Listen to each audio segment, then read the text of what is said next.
Assalamualaikum warahmatullahi wabarakatuh. Halo semuanya, perkenalkan nama saya Laia Dusa Fitri dengan nomor NIM 3 digit di belakang 077. Pada kesempatan kali ini saya bersama rekan-rekan saya dari kelompok 4 kelas akuntansi 2025B akan mempresentasikan mengenai materi statistik, yakni menampilkan dan menjelaskan data. Di sini saya tidak sendiri, saya bersama rekan-rekan saya, yakni Yosia Irwanda Friendly Simare-Mare.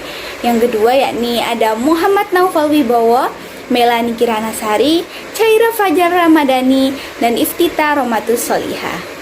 Sebelum memasuki materi, kita harus mengetahui tujuan pembelajaran kita pada kesempatan kali ini. Yang pertama, yakni mengembangkan dan menginterpretasikan diagram titik. Yang kedua, yakni mengembangkan dan menginterpretasikan tampilan batang dan daun. Yang ketiga, yakni menghitung dan memahami kuartil, desil, dan persentil.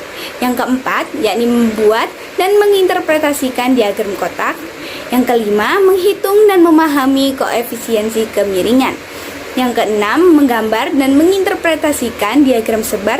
Dan yang terakhir, membuat dan menginterpretasikan tabel kontingensi. Baik, tanpa berlama-lama, mari kita masuk pada materi yang pertama. Materi yang pertama yakni mengenai dot plot atau disebut dengan diagram titik. Diagram titik ini mengelompokkan data sedikit mungkin dan identitas setiap observasi dinyatakan tidak akan hilang. Kenapa? Karena data yang ditampilkan yaitu data apa adanya tanpa diringkas seperti tabel distribusi frekuensi. Nah, di diagram titik ini apabila terdapat angka 30 yang muncul sebanyak 5 kali, maka di diagram titik angka 30 akan terlihat sebanyak 5 titik.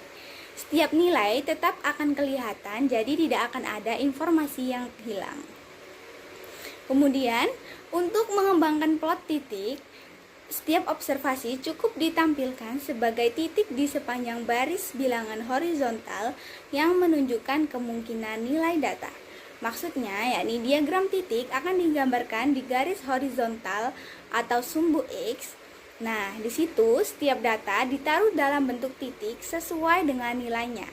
Jadi, apabila terdapat data angka 32 yang sama, jadi titik diletakkan di atas angka 32 di garis bilangan. Seperti itu. Kemudian yang ketiga, jika terdapat observasi yang identik atau observasi terlalu berdekatan untuk ditampilkan satu persatu, titik-titik tersebut akan ditumpuk di atas satu sama lain. Maksudnya, apabila ada nilai yang sama, titik-titiknya tidak digambarkan berdampingan, melainkan ditumpuk ke atas.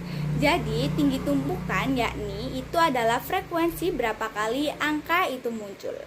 Contohnya, apabila terdapat angka 36 muncul sebanyak 4 kali, maka di atas angka 36 akan terdapat 4 titik yang tersusun secara vertikal. Seperti itu.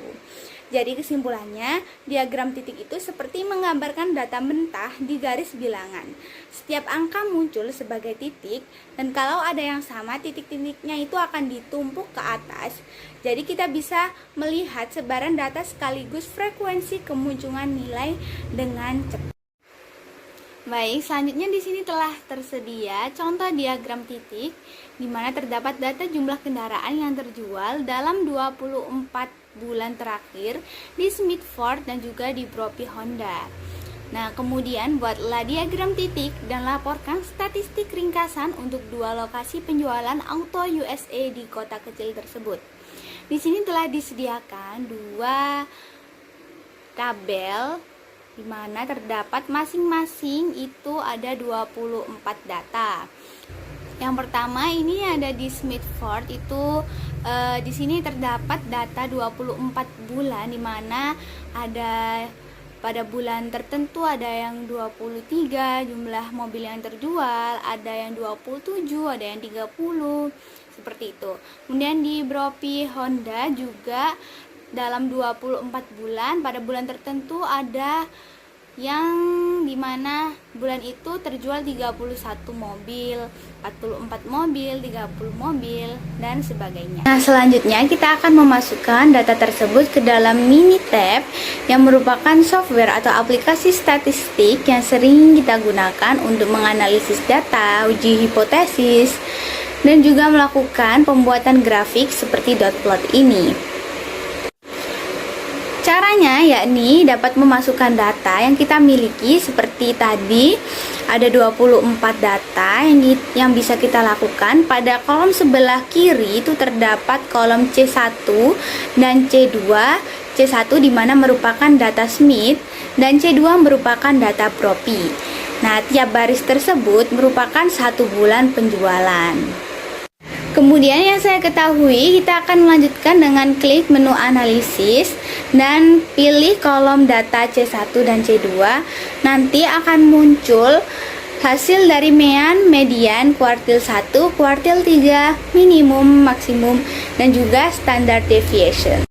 Nah, kita bisa melihat pada gambar tersebut terdapat data penjualan sebanyak 24 data pada Smith Ford dan juga Brophy Honda. Di Brophy Honda terdapat pada C2, kolom C2, dan yang Smith Ford terdapat pada kolom C1.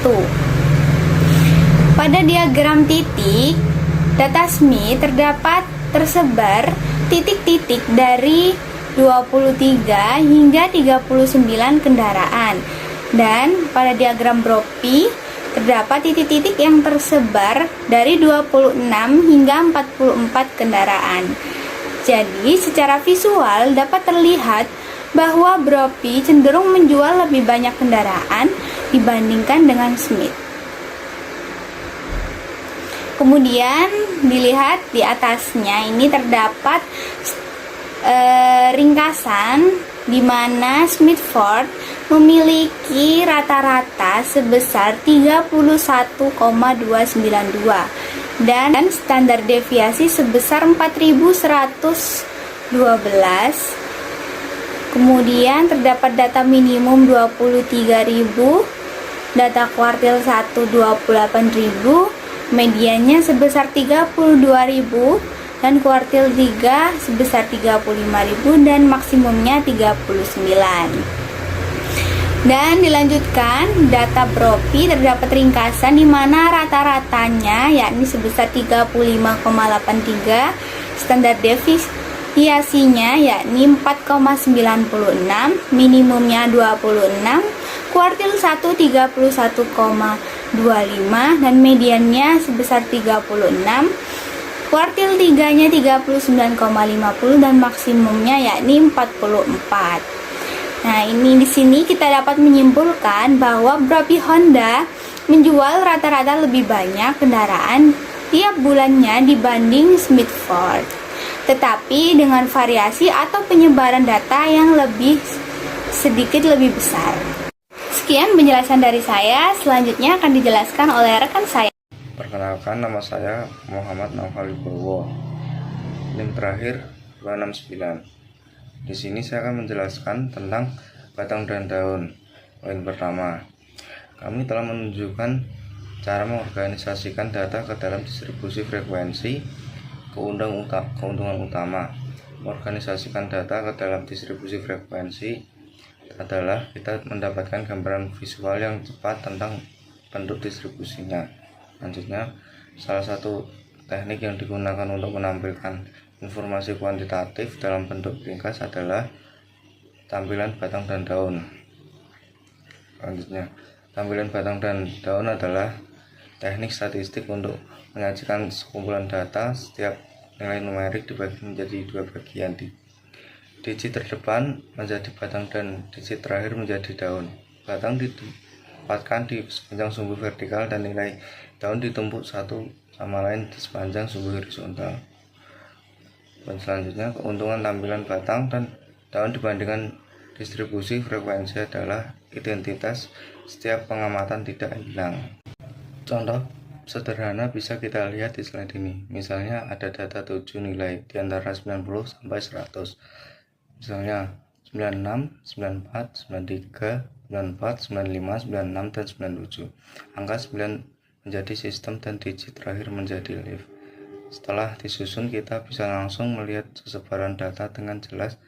Jadi tidak hanya distribusi frekuensinya, tapi juga nilai asli tiap data tetap terlihat.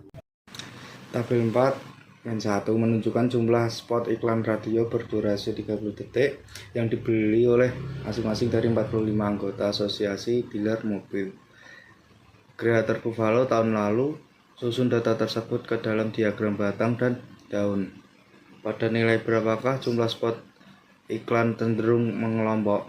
Berapa jumlah spot iklan paling sedikit yang dibeli oleh seorang dealer? Berapa jumlah spot iklan terbanyak yang dibeli? Pada tabel ini, bagian tangkai mewakili angka puluhan, sedangkan bagian daun mewakili angka satuan. Misalnya pada tangkai 8 dengan daun 9. Ini menunjukkan angka 89, kemudian tangkai 10 dengan daun 8,7,3,4,6. Berarti kita punya data 108, 107, 103, 104, 106, dan 103. Dengan cara ini, data yang banyak bisa disajikan secara lebih jelas, ringkas, namun tetap jelas. Diagram batang daun sangat membantu untuk melihat sabaran data, mencari nilai tengah, serta menemukan nilai yang sering muncul dengan cepat. Kalau tadi kita membuat tabel batang dan daun secara manual, sekarang kita lihat bagaimana kalau menggunakan Minitab. Di sini kita hanya perlu memasukkan data ke dalam software, lalu hasil batang dan daun langsung muncul otomatis. Keuntungannya, kita tidak perlu repot-repot menghitung atau menyusun data satu persatu, jadi lebih rapi, lebih cepat, dan minim kesalahan. Selanjutnya, di sini saya akan melanjutkan presentasi dari rekan saya, tapi sebelum itu, perkenalkan nama saya Caira Fajir Ramadhani dengan 3 digit NIM terakhir yaitu 066. Di sini saya akan menjelaskan tentang kuartil, desil, dan persentil. Kuartil, desil, dan persentil merupakan cara alternatif untuk mendeskripsikan penyebaran data dan membagi serangkaian data dari pengamatan menjadi bagian yang sama. Kuartil membagi data yang sudah diurutkan menjadi 4 bagian yang sama, sedangkan desil membagi data menjadi 10 bagian yang sama, dan persentil membagi data menjadi 100 bagian yang sama. Selanjutnya yaitu perhitungan persentil. Perhitungan persentil menggunakan rumus lokasi persentil, yaitu LP sama dengan N plus 1 P per 100, di mana LP merupakan persentil yang diinginkan, N yaitu jumlah total data, dan P yaitu persentil yang dicari. Selanjutnya yaitu contoh persentil. Berikut adalah komisi yang diperoleh bulan lalu dari sampel 15 broker di kantor Salomon Smith Barney di Oakland, California. Salomon Smith Barney adalah perusahaan investasi dengan kantor yang berlokasi di seluruh Amerika Serikat dengan data sebagai berikut. Tentukan median, kuartil pertama, dan kuartil ketiga untuk komisi yang diperoleh. Langkah pertama yaitu atur data dari nilai terendah ke nilai terbesar, seperti berikut. Selanjutnya yaitu langkah kedua yaitu hitung kuartil pertama dan ketiga, yaitu L25 dan L75. Kita menggunakan rumus lokasi persentil yaitu LP sama dengan N plus 1 P per 100. L25 sama dengan 15 plus 1, 15 merupakan jumlah data, dan 25 yang dicari per 100 sama dengan 4. Dan dilanjut dengan L75 yaitu 15 plus 1, 75 per 100 yang mendapatkan hasil 12. Oleh karena itu, kuartil pertama dan kuartil ketiga masing-masing adalah observasi keempat dan ke-12 dalam array, yaitu jumlah data yang telah diurutkan dari nilai terendah dan ke terbesar. Dengan hasil L25 yaitu 1,721 US dollar dan L75 merupakan 2,205 US dollar. Izin melanjutkan, perkenalkan nama saya Yosi Rwanda Friendly Semare-Mare, dipanggil Yosia, dengan 3 digit NIM terakhir saya 253. Jadi yang pertama di sini ada contoh dari persentil menggunakan aplikasi Minitab. Di sini ada data-datanya dan juga frekuensi serta price dari contoh sebelumnya. Lalu berikutnya di sini ada juga contoh dari persentil menggunakan Excel. Untuk bentukannya sendiri berbeda dari Minitab sebelumnya. Lalu berikutnya di sini ada contoh dari plot kotak. Soalnya yaitu Alexander Pizza menawarkan pengantaran gratis dalam radius 15 mil. Alex pemiliknya ingin mengetahui informasi mengenai waktu yang dibutuhkan untuk pengantaran. Berapa lama biasanya pengantaran dilakukan? Lalu dalam rentang waktu berapa sebagian besar pengantaran selesai? Nah, dari sampel 20 pengantaran diperoleh data berikut. Yang pertama, nilai minimum yaitu 13 menit, lalu kuadran 1 yaitu 15 menit, lalu mediannya 18 menit, lalu kuadran 3-nya 22 menit, dan nilai maksimumnya 30 menit. Dan tugasnya di sini adalah membuat diagram kotak atau box plot untuk waktu pengantaran. Dan kesimpulan apa yang dapat diambil? Berikutnya ada contoh dari plot kotak dari soal sebelumnya. Di sini dapat kita lihat seperti soal sebelumnya. Untuk minimum value atau nilai paling minimum atau paling bawah dari data yang ada yaitu 13 yang merupakan Q1. Lalu ada mediannya atau nilai tengahnya yaitu 18. Seperti pada gambar ada garis hitam di tengah-tengah balok persegi panjang tersebut. Lalu ada bagian paling kanan di ujung dari balok tersebut yaitu Q3 atau kuadran 3 yang merupakan nilai paling tinggi dari data yang ada di soal tadi yaitu 22. Berikutnya di sini ada box plot menggunakan Minitab. Di sini kita dapat melihat ada diagram kotak dari data tersebut dan di sini ada kata-kata apa yang dapat kita simpulkan tentang distribusi harga jual kendaraan. Nah, di sini sudah ditampilkan untuk C1 dan juga C2-nya dari tabel tersebut ada bagian-bagian harga. Lalu di sini juga ada gambar dari diagram tersebut yang telah dibuat.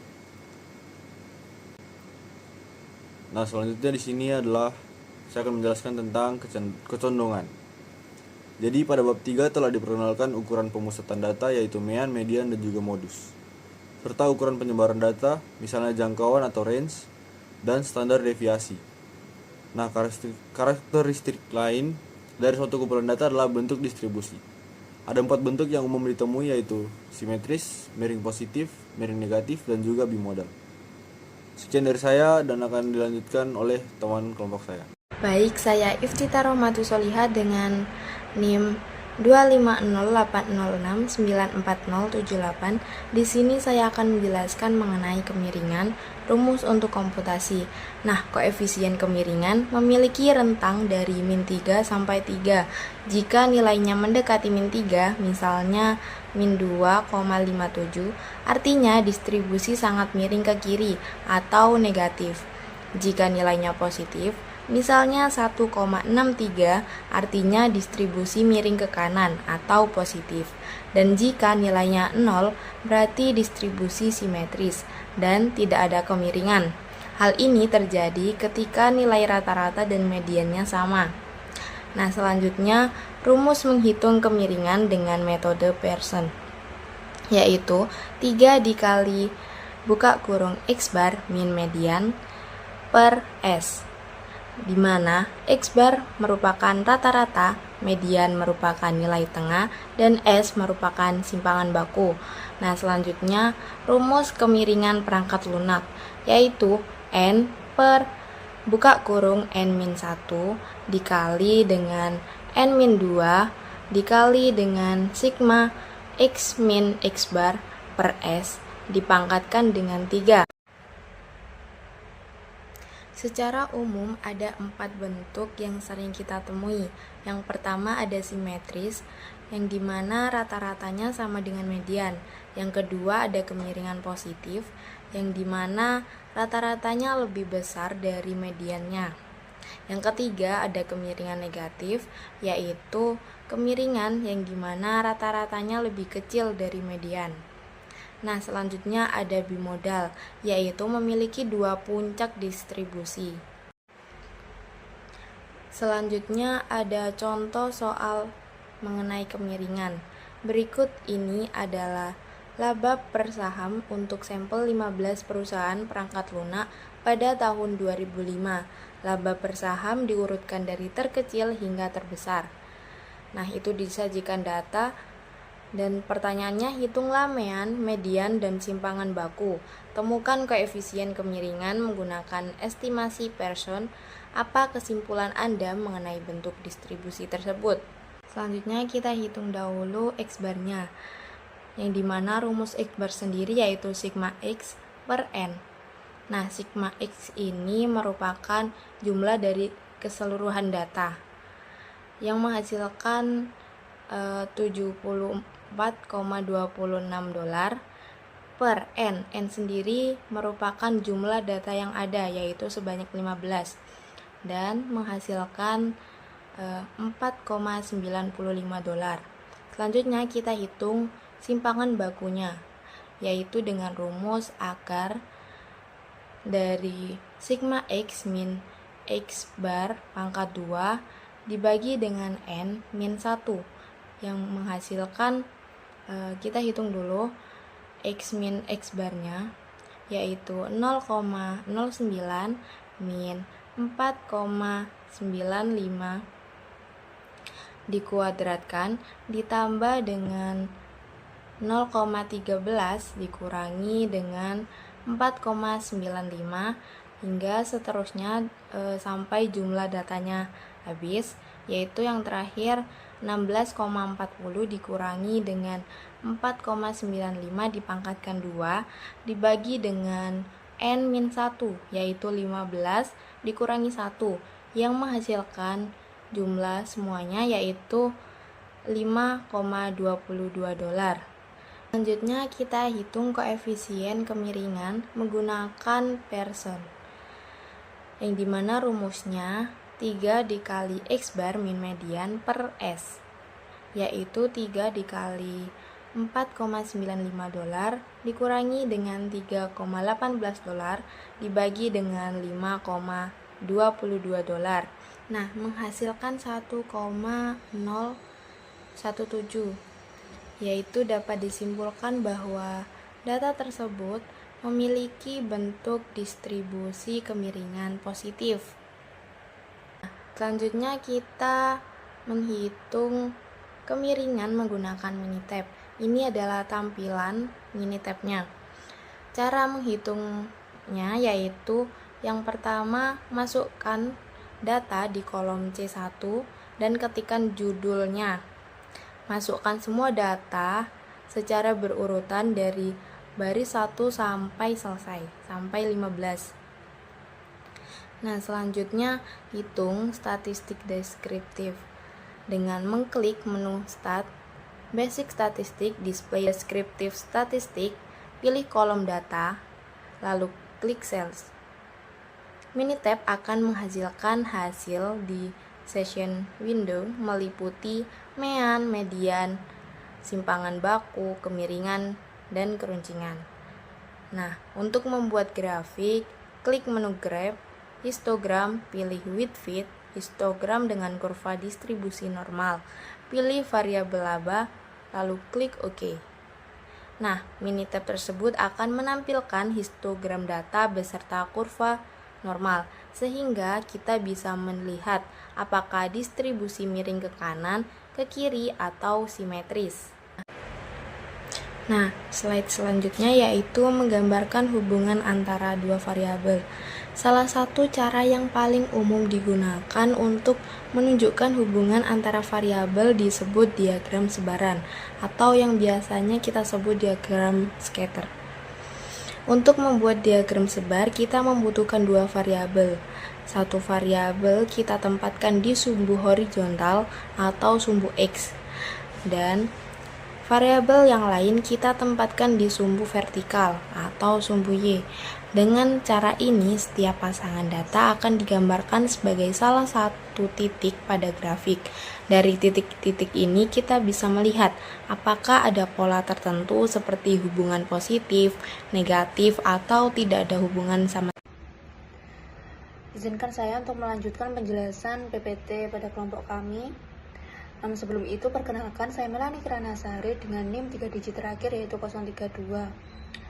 Pada slide ini kita bisa melihat penggunaan diagram sebar untuk menggambarkan hubungan antara dua variabel. Diagram sebar menampilkan titik-titik data yang menunjukkan pola hubungan, misalnya usia bus dengan biaya perawatan, tinggi badan dengan gaji, serta harga lelang kendaraan dengan odometer. Dan diagram ini kita bisa melihat apakah ada kecenderungan hubungan seperti positif, negatif, atau tidak ada pola sama sekali. Kemudian ada contoh diagram sebar dengan data Auto USA. Di slide ini, kita menggunakan studi kasus nyata dari Auto USA. Data ini diambil dari penjualan 80 kendaraan di Rayton, Missouri. Informasi yang digunakan mencakup harga jual kendaraan dan usia pembeli. Pertanyaan yang mungkin muncul yaitu apakah ada hubungan antara harga kendaraan dengan usia pembeli? Kemudian, apakah kendaraan yang lebih mahal cenderung dibeli oleh pembeli yang lebih tua? Melalui analisis diagram sebar, kita bisa mencari tahu apakah ada kecenderungan. Kemudian slide selanjutnya ada hasil diagram sebar di Excel. Slide ini memperlihatkan hasil pengolahan data dengan Excel berupa diagram sebar harga jual kendaraan terhadap usia pembeli. Dari grafik kita bisa mengamati sebaran titik dan melihat apakah ada pola tertentu. Misalnya apakah kendaraan meningkat seiring bertambahnya usia pembeli atau justru tidak ada hubungan sama sekali. Kemudian ada tabel kontingensi. Selanjutnya kita masuk ke tabel kontingensi. Jika diagram sebar hanya bisa digunakan ketika kedua variabel berskala interval, bagaimana jika salah satunya berskala nominal atau ordinal?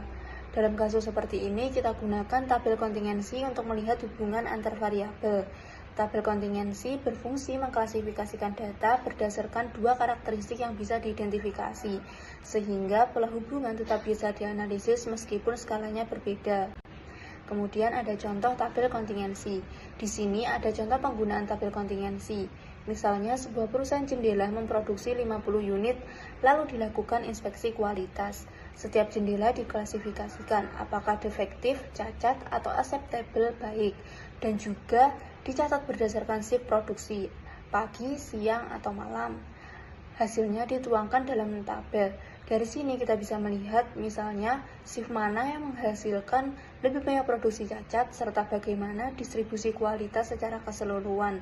Dengan cara ini, hubungan antar variabel yang bersifat kategori tetap bisa dianalisis dengan jelas. Sekian penjelasan oleh kelompok kami. Bila ada kurang lebihnya mohon maaf atas perhatiannya. Saya ucapkan terima kasih. Wassalamualaikum warahmatullahi wabarakatuh.